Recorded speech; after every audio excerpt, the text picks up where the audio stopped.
Bharat UK मुक्त व्यापार समझौतों को लेकर के भी एक अहम खबर है। केंद्रीय वाणिज्य मंत्री पीयूष गोयल और ब्रिटेन के व्यापार सचिव पीटर काइल आज नई दिल्ली में एक बेहद महत्वपूर्ण बैठक करने जा रहे हैं।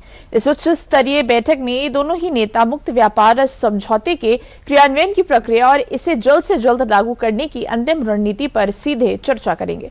पिछले साल 24 जुलाई को साइन की गई इस डील पर दोनों देशों की सरकारें अब तेजी से काम कर रही हैं। इस डील के पूरी तरह से लागू होते ही ब्रिटेन के 99% और भारत के 90% टैरिफ तत्काल प्रभाव से खत्म हो जाएंगे, जिससे दोनों देशों के बीच कारोबार करना काफी आसान और सस्ता हो जाएगा। इस वक्त जब होर्मुज जलडबरू मध्य में भारी तनाव है और दुनिया भर में आर्थिक संकट का माहौल है, तब दोनों देशों के बीच ये साझेदारी बहुत मायने रखती है।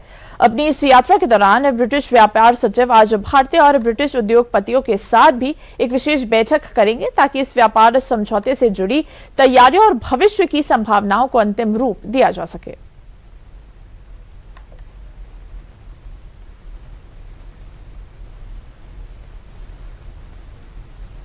भारत और यूके की डील क्यों अहम है और इससे क्या कुछ बदलेगा? देखिए, दरअसल 24 जुलाई 2025 को समझौते पर हस्ताक्षर हुए और दोनों ही देशों ने कुल 30 अध्याय में इस पूरे ट्रेड डील की रूपरेखा तय की।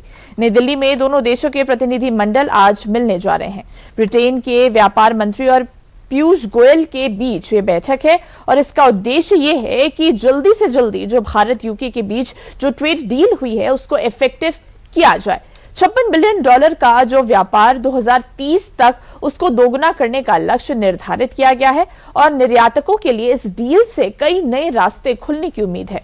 कोशिश ये की जा रही है कि ब्रिटेन के संसद में भी इस डील को रैटिफाई करना जरूरी था, इसलिए शायद भारत कोशिश करेगा कि इसे ब्रिटेन के संसद से जल्दी ही मंजूरी देने के लिए रिक्रिएट किया जा सके और यूके साइड को और 2030 तक इस व्यापार के लक्ष्य को दोगुना किए जाने की बात इसमें तय की गई है। निर्यातकों के लिए इस डील से नए रास्ते खुलेंगे और ब्रिटेन के 99% टैरिफ पूरी तरह से खत्म हो जाएंगे। यानी ब्रिटेन के बाजार पर जो भारत के उत्पाद है 99% जो उत्पाद है उन पर 0 टैरिफ लगेगा। ये बड़ी बात और भारत के 90% टैरिफ हटने से आयात भी सस्ता होगा। यूके से आने वाली आयातित वस्तुएं सस्ती होंगी। कपड़ा और फुटवेयर कारोबारी समृद्ध होंगे क्योंकि उनको बेहतर एक्सपोर्ट मार्केट मिल पाएगा। खासतौर पर यूके की बात करें, ऑटोमोटिव कंपोनेंट को लेकर के भी एक बड़ा निर्यातक संघ है जो कि ब्रिटेन को अपनी चीजें भेजता है। आईटी और रिसर्च सेक्टर में नौकरियां तुरंत बढ़ेंगी क्योंकि सर्विस सेक्टर में भी एक्सपोर्ट को इसमें शामिल किया गया है। युवाओं के लिए बिजनेस वीजा मिलना आसान होगा और खासतौर पर जो फोकस किया गया है वो है एमएसएमई सेक्टर पर।